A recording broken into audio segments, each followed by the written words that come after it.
In today's video, I add a switch to my dashboard to control whether I'm using accessory power to my 12 volt socket on my car, or if I flip the switch, I'll send constant 12 volt power to the accessory, to the 12 volt socket on my vehicle. That way, if I have something plugged into the socket and the vehicle's off and I decide I want to send power to that component, I can just flip a switch and send the power. Mostly I used this modification as an opportunity to explain how 5-pin relays work because I used 2 of them in this project. Let's get to it.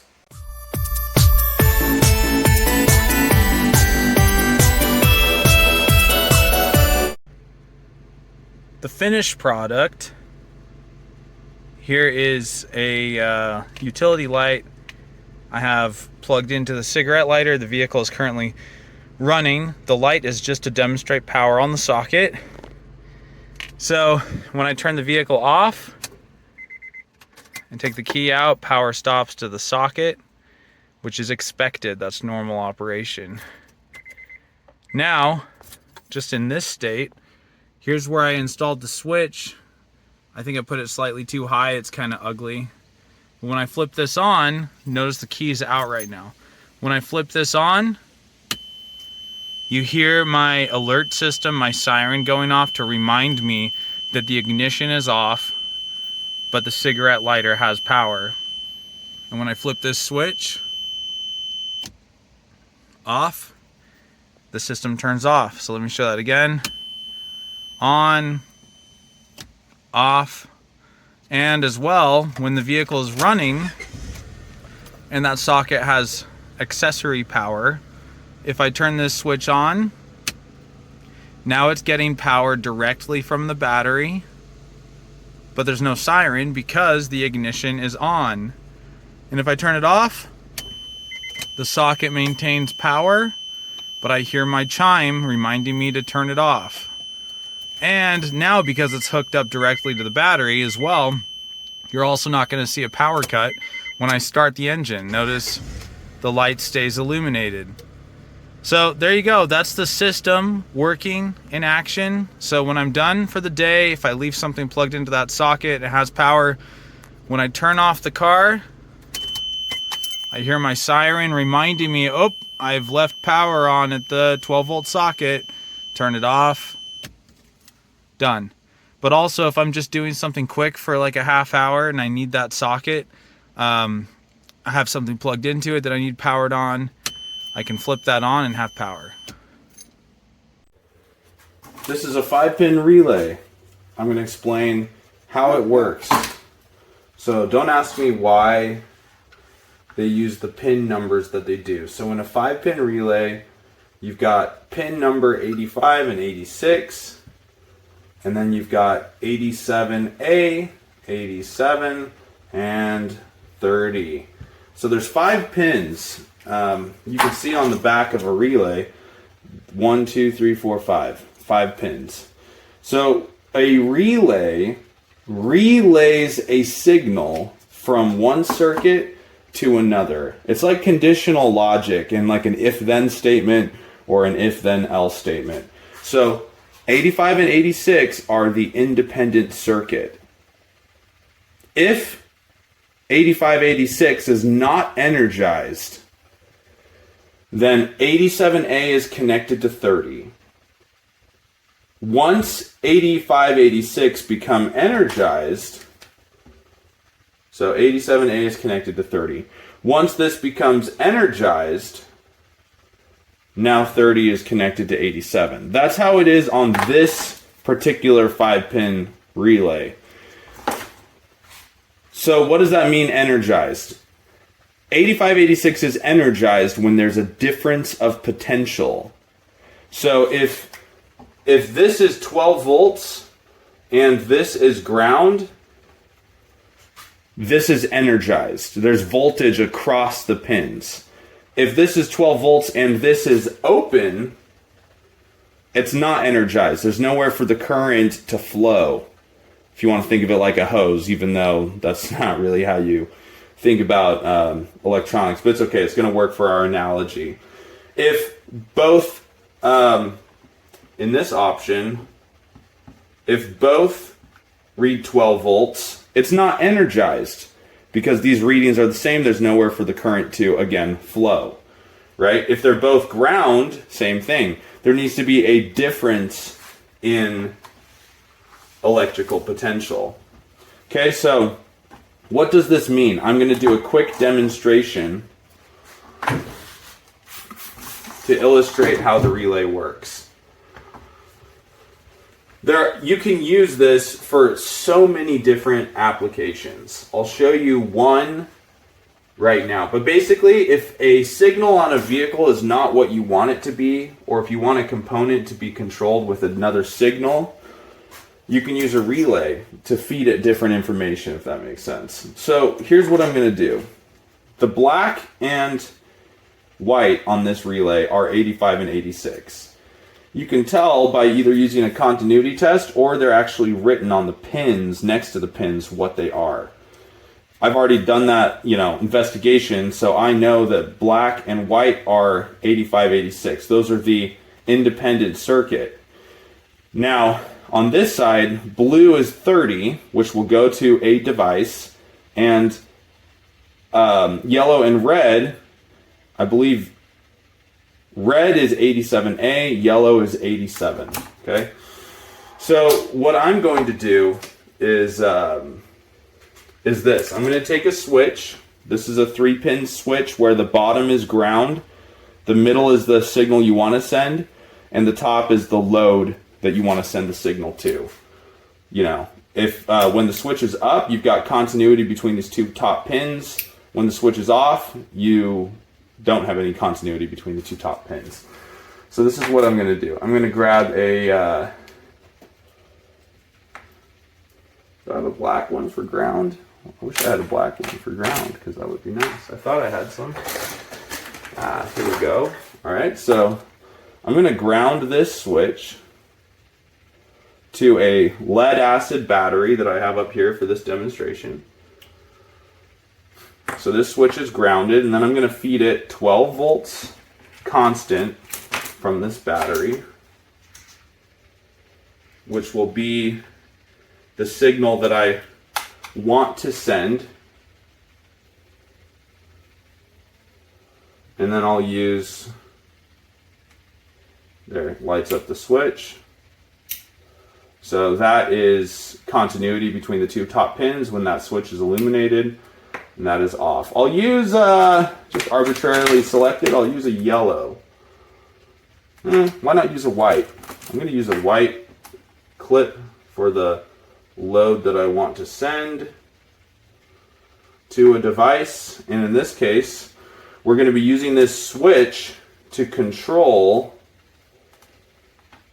the 85-86 circuit. Okay, now I can choose, depending on when I want this to be energized or activated, I can send the black to ground, which would mean it would be, no, that's what I want to do. What am I saying? I'm sending 12 volts to this when the switch is on. And so I want this one to go to ground so that when the switch is on, the relay is energized. I'm going to use green for ground on this case. So we're already starting to get a little bit wonky here with all the wiring going on. But basically I've got this switch in line on 85-86. And when I switch this, you can't really hear it, but I can hear this relay clicking. Energized, open. Closed, circuit, energized 85-86. Open 85-86. So now to illustrate this point real quick, let me grab my multimeter. I'm going to put my multimeter on the normally closed side. I'm going to put it on an audible continuity test. So when I touch the leads together, I get an audible beep. Now what am I going to do? I'm going to have... it doesn't really matter, but I'll have 30 be the ground. Now it's closed right now. It's not energized. So that means that I believe blue and red should be connected right now. And I can test that by putting my meter on it. Yep. And blue and yellow are not connected right now. I'm going to clamp this to, let's say, the red one. Just using an alligator clip to hold it in place, because I don't currently have my alligator clip multimeter leads. So there you go. And when I flip this switch, now blue and yellow have continuity, and I don't have anything on yellow right now. Now blue and red have continuity, so I'm hearing a beep from my multimeter. So now what if I want to put a device on yellow? I'll leave this up for now. I've got an obnoxious 12 volts siren. Where is it? Ah, here it is. My bad. All right, so here's a 12 volt siren. So happens this one is directional. So ultimately, the way this is going to work is, let's see, when I flip this, we've got signal between yellow and blue. So what does that do for us? What that does for us is, if the blue is going to the device, I want to pump 12 volts to this siren. So I'm going to as well connect this together like that. I'm just using my multimeter alligator clip to do that. So now I want to send 12 volts to this siren. Okay, so this negative side of the siren needs to go to ground.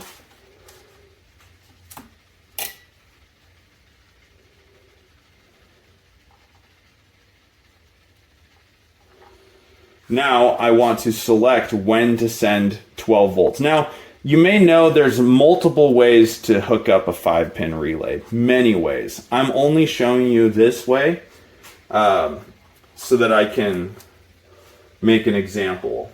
Okay. Now I'm going to hook this to the constant side. Yeah, and I'm going to flip this because you hear how... So right now, 8586 is not energized, which means I hear my multimeter. Red and blue are connected. Now I'm going to hook this up to constant.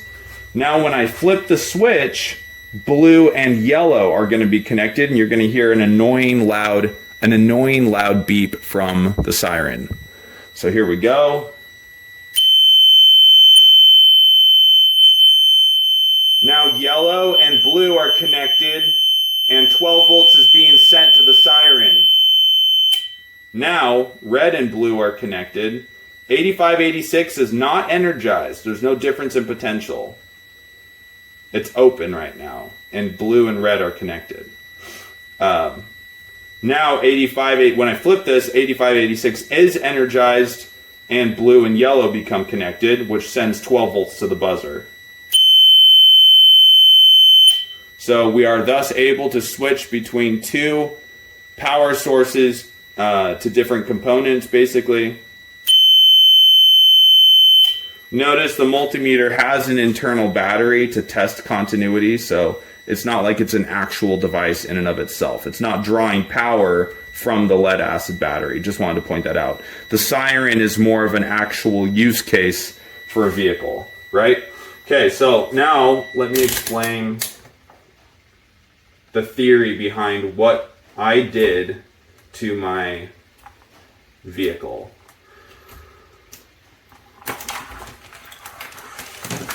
Alright, so this is what I did. I'm going to draw a highly technical, advanced diagram. No, I'm just kidding. Not really. I'm not an engineer.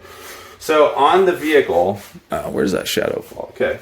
On the vehicle, if you imagine like a standard key switch on a vehicle, you've got maybe on an older car, you've got like off, where you can remove the key. And then up here you'll have like accessory, then run, start. So a normal key, turn to the off position, you can remove the key, whatever. Turn it to accessory, you get the radio on, the HVAC on, the air conditioning on, obviously. You turn it one more, and your dashboard probably comes on, and it gets ready to start. and then you turn it to the start position, the starter connects, it cranks, and then you return it to the run position, which is where it stays. So we're using this key switch as an example here. Yours might look slightly different on your vehicle, but that's what we're referring to when we talk about accessory power, ignition power, which is also like run on a key switch, and then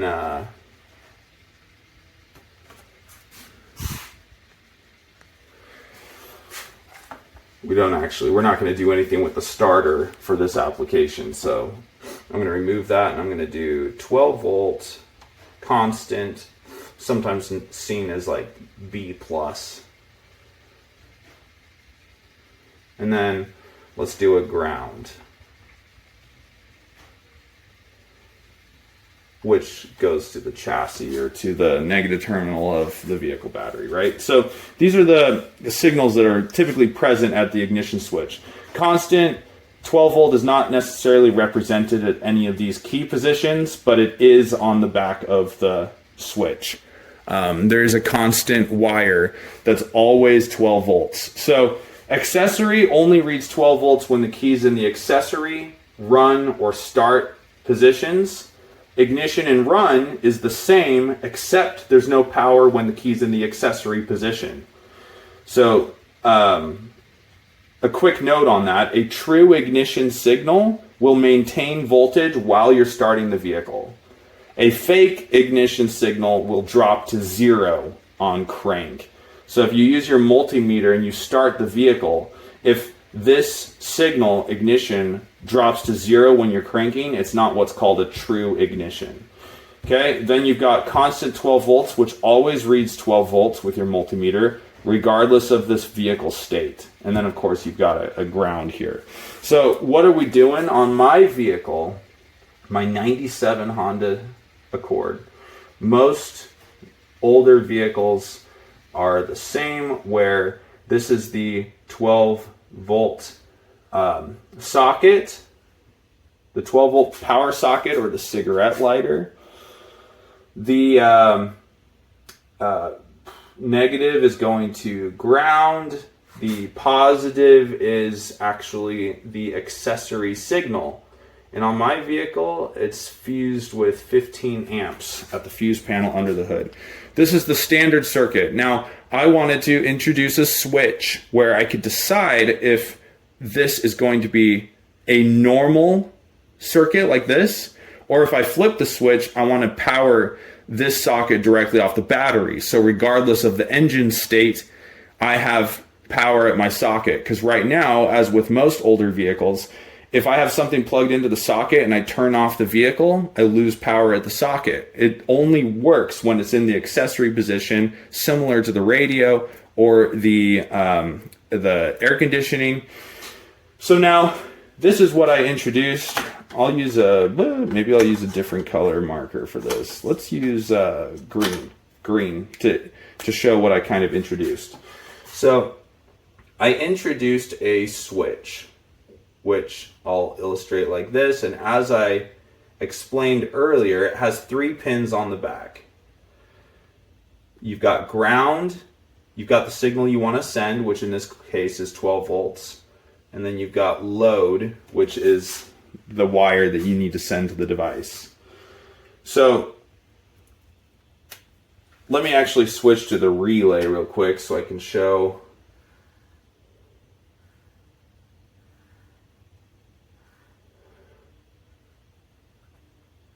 what I did with the relay. So you got 85, 86, 87A, 87, 30. So now when 85, 86 are not energized, 87A is connected to 30. So what I did is I cut the line going to the positive side of the power socket, and I ran the fuse panel side of that wire to 87A,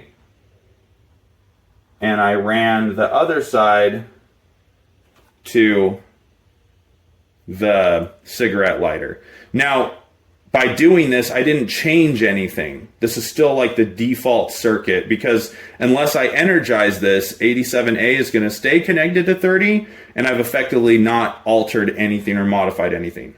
But with the introduction of this switch, I'm going to do something kind of hokey here. Ground goes up and above. I'm going to go around. What a wonderful, marvelous technical drawing. All right, so, and then I decided to feed 12 volts to the relay. So the middle pin goes to constant 12 volt battery. And for this, I ran a wire under the hood to the positive terminal of the battery, and I fused it with 30 amps. Now, not for this switch. This switch is good for 10 amps. This switch has a 10 amp load. So I'll explain that in a minute. Never mind. So the load goes to 85 or 86. It doesn't really matter the direction on that circuit. And then 86 goes to ground. So now when I flip this switch and I send 12 volts on this wire, it energizes this circuit, because this is 12 volts, this is ground, and it flips this relay to 87. Now, remember, 30 is going to the cigarette lighter. So now what signal do I want to send when the switch is flipped? If you said constant ignition, constant battery, for our purposes, you would be correct. So I want to send constant battery to the 12 volt socket. So now when I flip this switch, I'm sending constant 12 volt to the socket, which is what I wanted to do. Now when I flip the switch, I can run whatever I want off the socket, even if the engine's off. And again, I fused that at 30 amps. I fused that at 30 amps under the hood, ran it through the firewall, and I ran everything to the center console. Okay. Now the problem is, what if I have a power hungry something plugged into this socket and I forget about it and I leave the switch on, the component stays on, and it draws down my vehicle battery. I wanted to introduce like an alert system, which I will represent with a blue marker here. So I added a second relay. In.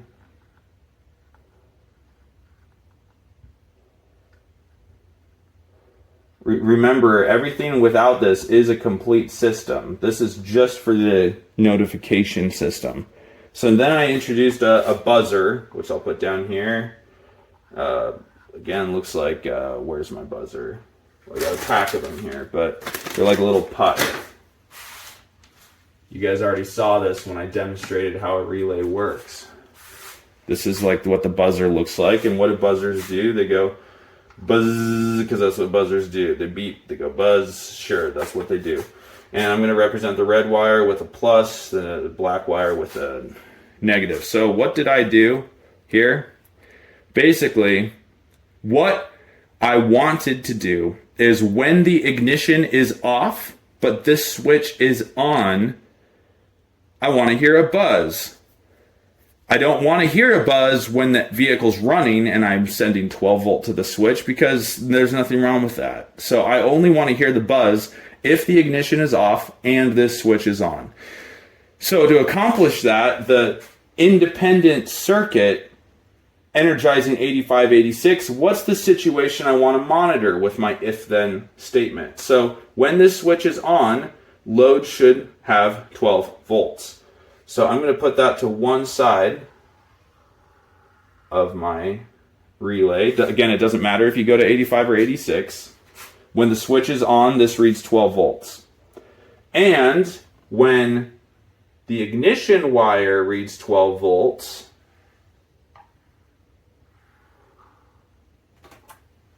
because the engine's running. So if this is 12 volts and this is 12 volts, there's no difference in potential. So this 85, 86 is not energized, which means 87A and 30 are connected. But if this switch is off and ignition is 12 volts, meaning I'm just sending accessory to the switch, it's also not energized because now this circuit is just open. It's not going to ground. So 87A and 30 are still connected.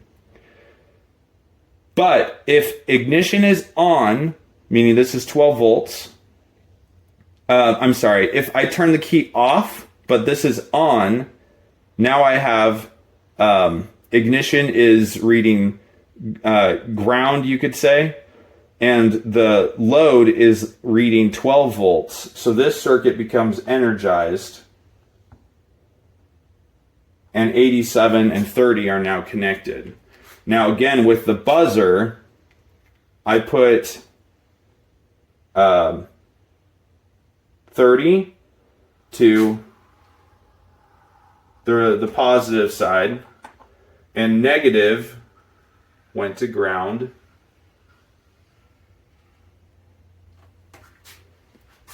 Okay, now what did I do with the other side? 87 just goes simply to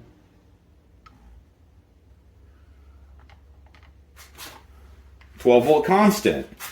All right, so green is the complete modification, but then blue is the modification I made. So hopefully you were able to follow along with that. That's what I did in order to wire that up. I pulled the ignition signal off of the ignition switch harness behind the ignition switch. I pulled 12 volt constant from underneath the hood at the fuse panel. I could have pulled it from the ignition switch as well, but I fused it at 30 amps because that's what I wanted to send to this socket. So you don't want to pull it off the ignition switch because that might only be a 10 or 15 amp circuit. And then if you plug in a load that's higher than that, you pop the fuse that goes to your ignition switch. Now you can't start your vehicle. So be smart with how you're fusing everything. And that is a complete overview of what I did and how a relay works. Now, I'll probably get into a different video on other use cases of a relay. But basically, if you want to monitor a circuit in a vehicle, then you can change that circuit to whatever reading you need. So basically, if you're installing a device that needs to monitor a positive signal, meaning it goes from 0 or ground or like open or ground to 12 volts, and you say, I'm installing a device that wants to see a positive signal, but the circuit that you want to monitor is a negative signal, meaning it goes from 12 volts to open or ground, then you can use a relay to create a condition whereby when this circuit is active, you're feeding your device the expected 12 volts. So if your device will only accept a positive trigger, you can use a relay with this use case to flip a negative signal to a positive. Though, I mean, the sky's the limit. There are so many things you can do with a relay, and pretty soon I'll go over additional applications for that. Soon I've got an install coming up that's going to have PTO, power takeoff circuit monitoring, and I'll show the various ways to monitor that using a relay. So hopefully you have a better understanding of how a relay works, and thanks for watching. You can see here, I went to the fuse panel under the hood with a ring terminal on the constant terminal. Coming out, I've got a 30 amp fuse under this fuse holder, and then I'm going into the firewall grommet right there, through there, to get into the cab. And that's what I did for under the hood. So I made a mess of this, and you can't really see what I'm doing, so I used a variety of different connections, butt connectors, poke and wrapped. I used a barrel just because it made sense. But this is what it looks like with the two relays, the buzzer. I just tested it. It actually works, but I'm going to put it back together and then show you how I did it. I got a wire going to the ignition, over. I got a wire under the hood coming in to bring in the constant that I talked about. So I'm going to button this up, and then I'll, I'm just basically going to wrap this with fabric tape and just make it look nice.